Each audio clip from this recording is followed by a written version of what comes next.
आज हम बात करने वाले हैं प्रियंका पुरोहित केस की। ये कहानी शुरू होती है मध्य प्रदेश के धार जिले से।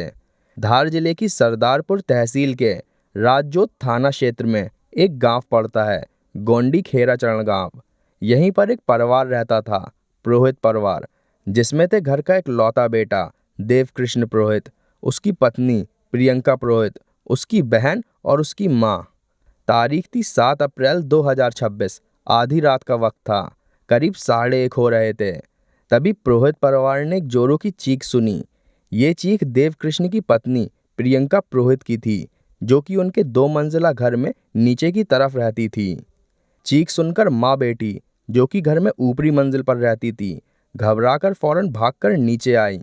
और जो नज़ारा उनके सामने था, वो देखकर दोनों के पैरों तले जमीन खिसक गई। कमरे में घुसते ही उन्होंने पाया कि प्रियंका के हाथ पैर बंधे हुए थे। वो चीख रही थी, रो रही थी। कमरे का सामान बिखरा पड़ा था और कमरे में बिस्तर पर देवकृष्ण बेसुध पड़ा था और बिस्तर में चारों तरफ बस खून ही खून पड़ा हुआ था। घर वालों ने फौरन पुलिस को कॉल किया। पुलिस की एक टीम फौरन वहां पहुंची। पुलिस की टीम ने वहां पहुंचकर पाया कि प्रियंका का रो रो कर बुरा हाल था, लेकिन फिर भी पुलिस ने उससे एक शुरुआती बयान लिया, जिसमें प्रियंका ने बताया कि रात में करीब 4-5 अज्ञात बदमाश घर में घुस आए थे। उन्होंने हाथ पैर मारे और मेरे को घसीट के उधर ले गए। ये वाली अलमारी उन्होंने ढूंढी, नहीं मिला। मैंने बोला मैं सब दे दूंगी, हमको छोड़ दो। बदमाशों ने पति पत्नी दोनों का मुंह दबा दिया, जान से मारने की धमकी दी, घर का कीमती सामान मांगा, फिर उसे एक कमरे में अलग से बंधक बना दिया, जिसके बाद उसके हाथ पैर बांध दिए गए, कपड़े फाड़ दिए गए। और जब देवकृष्ण ने विरोध किया तो बदमाशों ने धारदार हथियार से उसकी हत्या कर दी। फिर बदमाश करीब 3 से 3.5 लाख रुपए के सोने चांदी गहने और नगद कैश लेकर वहां से फरार हो गए। राजजोत थाना पुलिस ने अज्ञात बदमाशों के खिलाफ हत्या और लूटपाट का मुकदमा दर्ज किया। मामला गंभीर था, घर के अंदर हत्या हुई थी, पत्नी जिंदा थी और कहानी डकैती की बताई जा रही थी।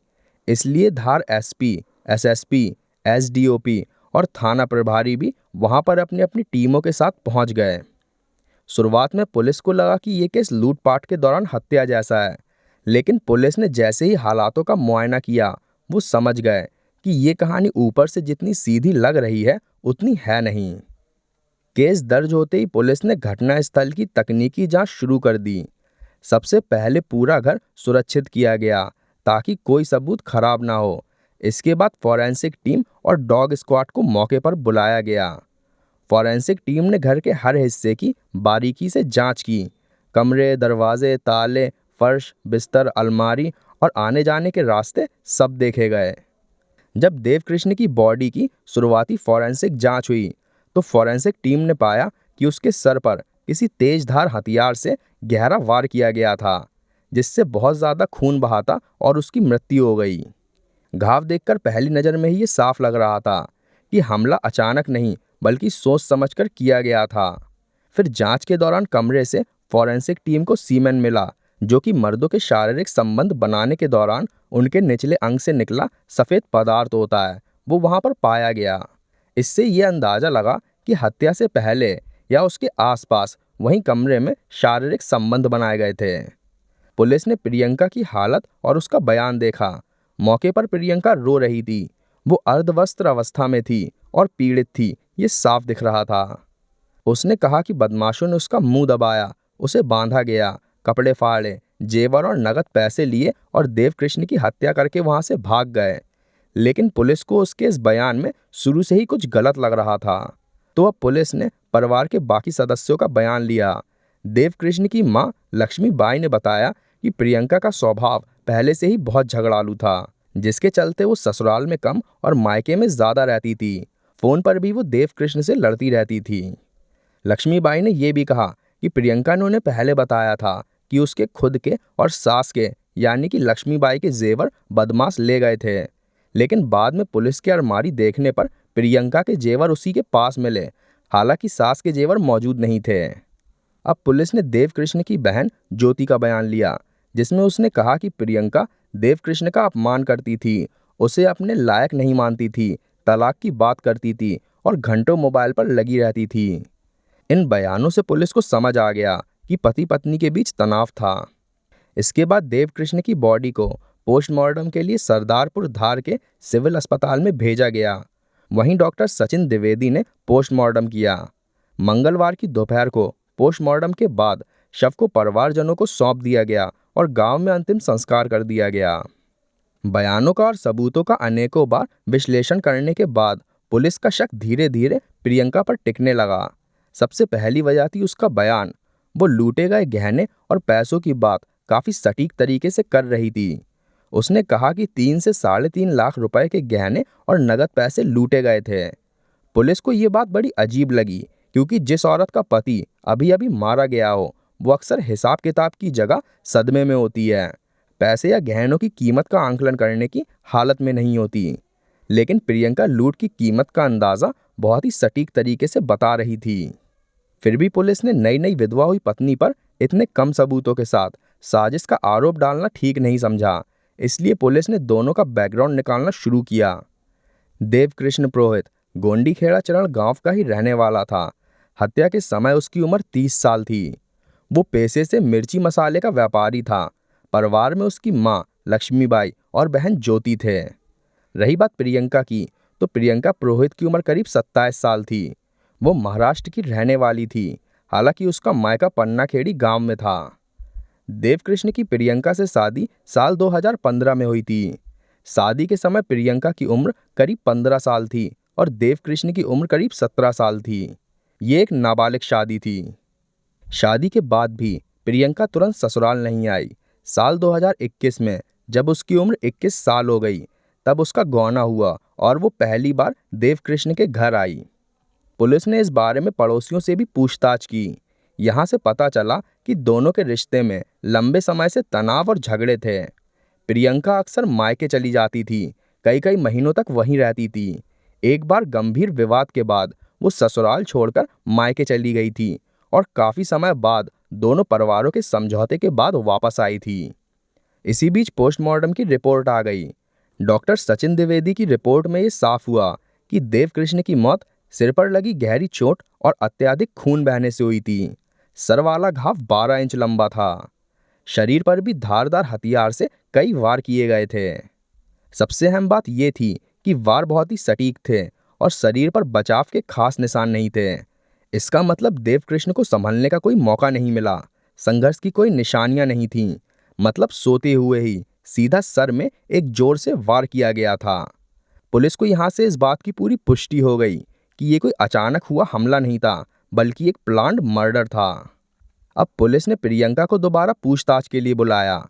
इस बार सवाल सीधे थे। अगर बदमाश गहने लूट के ले गए थे, तो फिर आखिर तुम्हारे गहने घर में कैसे मिले?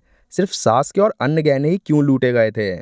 अगर बदमाश जबरन घुसे थे, तो दरवाजों पर तोड़फोड़ के निशान क्यों नहीं थे? अगर तुम्हें बंधक बनाया गया था, तो शरीर पर वैसे निशान क्यों नहीं मिले? हत्या की रात तुम किसके संपर्क में थी? इन सवालों पर प्रियंका का बयान बार बार बदलने लगा। कभी कुछ कह रही थी और कभी कुछ और। पुलिस ने उससे पूछताछ के बाद उसे वापस भेज दिया, लेकिन अब उसके ऊपर पुलिस के शक की सुई पूरी तरीके से टिक गई थी। अब पुलिस ने देवकृष्ण की मां और उसकी बहन से दोबारा से पूरे विस्तार से पूछताछ करने का फैसला किया। लक्ष्मीबाई और ज्योति के ये वाले बयान भी पहले जैसे ही थे, लेकिन इस बार पुलिस को कुछ नया भी पता चला था। ज्योति ने बताया कि प्रियंका तलाक की बहुत बातें करती थी। कहती थी कि उसकी जिंदगी ऐसी नहीं होनी चाहिए थी। इसी के साथ उसने ये भी बताया कि प्रियंका घंटों कमरे में बैठकर मोबाइल चलाती रहती थी। फिर एक दिन उसने प्रियंका को कमलेश नाम के एक आदमी से चैटिंग करते हुए देख लिया। इससे घर में एक बहुत बड़ा झगड़ा हुआ, जिससे प्रियंका गुस्से में आकर अपने मायके चली गई और वहां पर काफी समय तक रही। बाद में बदनामी के डर और रिश्ता बचाने की कोशिश में देवकृष्ण का परिवार उसे वापस ले आया। प्रियंका की कई शर्तें उस वक्त मानी गईं, जैसे कोई उसका फोन चेक नहीं करेगा, उसको कोई भी जल्दी नहीं जगाएगा, घर के काम के लिए उसे कभी भी नहीं बोलेगा, उसके फोन चलाने पर कोई रोक टोक नहीं होगी। देवकृष्ण ने रिश्ता बचाने के लिए इन सब शर्तों को मंजूरी दे दी। तब वो वापस घर आई।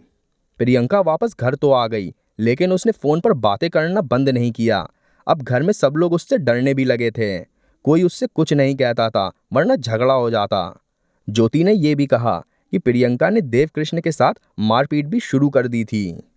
जब परिवार प्रियंका की शिकायत लेकर उसके मायके जाता तो वहां से भी कोई मदद नहीं मिलती थी। मायके वाले ज्यादातर प्रियंका का ही पक्ष लेते थे, कहते थे कि हमारी बेटी ऐसा तो कर ही नहीं सकती, वो ऐसी बिल्कुल नहीं है। इसी वजह से समस्या सुलझने की बजाय और गहरी होती गई। कमलेश नाम के आने के बाद पुलिस ने प्रियंका के मोबाइल के कॉल रिकॉर्ड्स, मैसेज हिस्ट्री और व्हाट्सएप हिस्ट्री जांचने का फैसला किया। साइबर सेल की मदद से जब ये जांच हुई तो सामने आया कि प्रियंका काफी लंबे समय से कमलेश पुरोहित नाम के एक आदमी के साथ संपर्क में थी। दोनों के बीच रोज लंबी लंबी कॉल्स होती थीं। मैसेज हिस्ट्री में दोनों की निजी, भावनात्मक और हवस भरी बातें होती थीं। व्हाट्सएप हिस्ट्री से पता चला कि दोनों के बीच लंबे लंबे वीडियो कॉल्स होते थे। दोनों की साथ में नग्न शारीरिक संबंध बनाते हुए तस्वीरें भी मिलीं। इसी डिजिटल डाटा की जांच में पुलिस को एक ऐसा नंबर भी मिला जिससे कमलेश और प्रियंका दोनों की ही बातें होती थीं। और ये बातें 31 मार्च 2026 जब प्रियंका अपने मायके से ससुराल लौटी थी उसी वक्त शुरू हुई थीं। यानी पुलिस के अंदाजे के हिसाब से साजिश का वक्त यहीं से शुरू हुआ था। जब पुलिस ने इस नंबर की डिटेल्स निकलवाई तो पता चला कि ये नंबर किसी सुरेंद्र भाटी नाम के शख्स का था। अब पुलिस ने कमलेश का बैकग्राउंड निकाला। कमलेश पुरोहित मध्य प्रदेश के राजगढ़ जिले का रहने वाला था। उसकी उम्र करीब 34 साल थी, यानी प्रियंका से 7 साल बड़ा। वो शादीशुदा था और 2 बच्चों का पिता भी था। उस पे 20 लाख रुपए से ज्यादा का कर्ज भी था। अब पुलिस के पास प्रियंका, कमलेश और सुरेंद्र तीनों को जोड़ने वाले डिजिटल सबूत मिल चुके थे। अब बस जरूरत थी तो इन सब के कबूलनामे की। पुलिस ने सारे सबूत सामने रखकर प्रियंका से विस्तार से पूछताछ की। इस बार वो टूट गई और उसने पूरी साजिश कबूल कर ली। प्रियंका ने बताया कि 2017 में एक पारिवारिक शादी में उसकी मुलाकात कमलेश से हुई थी। तब उसकी उम्र मात्र 16 साल थी और कमलेश 24 साल का था। पहले जान पहचान हुई, फिर बात शुरू हुई, फिर रोज बातें होने लगी और धीरे धीरे करके दोनों रिश्ते में आ गए। ये रिश्ता दोनों के शादीशुदा होने के बावजूद चलता रहा। दोनों चुप चुप के मिलते रहे, होटल्स में जाकर एक दूसरे को सुखी करते रहे। फिर 2021 में प्रियंका का गौना हुआ और उसे देवकृष्ण के घर भेज दिया गया। प्रियंका ने इसके खिलाफ घर में विरोध किया, लेकिन परिवार वालों ने उसकी बात नहीं मानी। ससुराल आने के बाद भी वो और कमलेश लगातार संपर्क में रहे। प्रियंका ने देवकृष्ण से झगड़े शुरू किए, घर का माहौल खराब किया, इस उम्मीद में कि उसको तलाक मिल जाएगा, लेकिन फिर भी तलाक नहीं हुआ। फिर एक दिन देवकृष्ण की बहन ज्योति ने उससे कमलेश को मैसेज करते हुए देख लिया। घर में एक बहुत ही बड़ा झगड़ा हुआ और प्रियंका अपने मायके चली गई। उसे लगा कि अब तो सब कुछ खत्म ही हो गया है, लेकिन कुछ समय बाद देवकृष्ण खुद उसे वापस लेने उसके घर पहुंचा। प्रियंका ने ऐसी शर्तें रखी जो कि कोई भी पति कभी नहीं मानता, लेकिन देवकृष्ण ने रिश्ता बचाने की कोशिश में उसकी सारी शर्तें मान ली। वो वापस ससुराल आ गई, लेकिन उसके मन में शादी अब खत्म हो चुकी थी। फिर प्रियंका और कमलेश ने देवकृष्ण को रास्ते से हटाने का फैसला किया।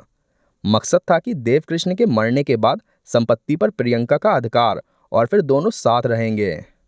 प्रियंका के मुताबिक मार्च और अप्रैल 2026 में करीब 10 दिन पहले से साजिश की पक्की तैयारी शुरू हुई। कमलेश ने अपनी पहचान से सुरेंद्र भाटी को जोड़ा। सुरेंद्र सरदारपुर तहसील के ग्राम छंडीवाड़ा का रहने वाला और एक हिस्ट्री सीटर था। देवकृष्ण की हत्या के लिए उसे 1 लाख रुपए की सुपारी दी गई, जिसमें से 50,000 रुपए एडवांस में दिए गए। प्रियंका ने 30 से 40,000 रुपए नगद अपनी अलमारी में रखे और जेवर बेचकर जुटाए, जिनको उसने बाद में कहा कि चोरी हो गए थे। इसके बाद प्रियंका ने सुरेंद्र को घर की पूरी जानकारी देना शुरू किया। कौन किस कमरे में सोता है, देवकृष्ण कहाँ सोता है, घर में आने जाने का रास्ता कहाँ से है, ताले, दरवाजे, परिवार की दिनचर्या, सब कुछ उसने उसे विस्तार से बताया। पहला प्रयास 2 अप्रैल 2026 को होना था, लेकिन उस दिन सुरेंद्र पहुंचा नहीं, उसे कोई काम आ गया था। इसके बाद प्रियंका ने उसे जल्दी काम करने को कहा और उससे कहा कि अगर तुम नहीं कर सकते हो तो हमें पैसे वापस दे दो, हम और किसी को इस काम के लिए ढूंढ लेंगे। फिर 7 अप्रैल 2026 की रात अंतिम प्लान पर काम हुआ। प्रियंका देर रात में उठी। उसने घर के सारे सदस्यों के कमरों में जाकर देखा कि सब कोई सो तो गए हैं ना। फिर घर का दरवाजा खोलकर कमलेश को इशारा दे दिया। कमलेश सुरेंद्र को लेकर घर आया। फिर वो घर में घुसे। फिर सोते हुए देवकृष्ण के सर पर एक बड़े से दाव से वार किया गया, जिससे देवकृष्ण को संभलने का मौका भी नहीं मिला और उसकी मौत हो गई। लेकिन उसके बाद भी उसने कुछ और वार किए, सिर्फ ये सुनिश्चित करने के लिए कि देवकृष्ण की देह से प्राण पूरी तरह से निकल गए हैं कि नहीं। कामयाबी से हत्या करने की खुशी में प्रियंका और कमलेश ने उसी घर में कातिल सुरेंद्र के सामने और देवकृष्ण की लाश के आंखों के सामने नग्न होकर पूरे जोश से शारीरिक संबंध बनाए, जिन संबंधों की वजह से देवकृष्ण का सीमेन वहीं फर्श पर रह गया। इसके बाद उन्होंने कपड़े अस्त व्यस्त किए, घर का सामान बिखेरा गया। फिर प्रियंका ने कमलेश और सुरेंद्र को छत के रास्ते से भाग जाने को कहा। जाने से पहले प्रियंका को साड़ी से बांधा गया। फिर उसने अपना नाटक शुरू किया, खुद को पीड़ित दिखाया और सुबह डकैती की झूठी कहानी सुना दी। अब केस सॉल्व हो गया था। 8 अप्रैल 2026 की वारदात को पुलिस ने करीब 36 घंटों के भीतर ही सुलझा दिया था। प्रियंका गिरफ्तार हो गई। इसके बाद तकनीकी सबूत और मोबाइल टावर लोकेशन के आधार पर कमलेश को भी राजगढ़ के क्षेत्र में गिरफ्तार कर लिया गया। हालांकि सुरेंद्र भाटी अभी भी फरार है। केस की मौजूदा स्थिति की बात करें तो इन्वेस्टिगेशन अभी भी चल रही है और नए सबूत अभी भी मिल रहे हैं। तो दोस्तों, इस घटना को बताने का मकसद किसी को तकलीफ पहुंचाना नहीं, बल्कि आप सबको सावधान करना है, ताकि आपके साथ या आपके किसी करीबी के साथ कभी भी ऐसा कुछ ना हो। आपके क्या विचार हैं इस केस के बारे में, हमें कमेंट करके बताइए। अगर आपको हमारी ये मेहनत पसंद आई हो तो वीडियो को लाइक करिए, शेयर करिए और चैनल को सब्सक्राइब करना ना भूलिए। धन्यवाद।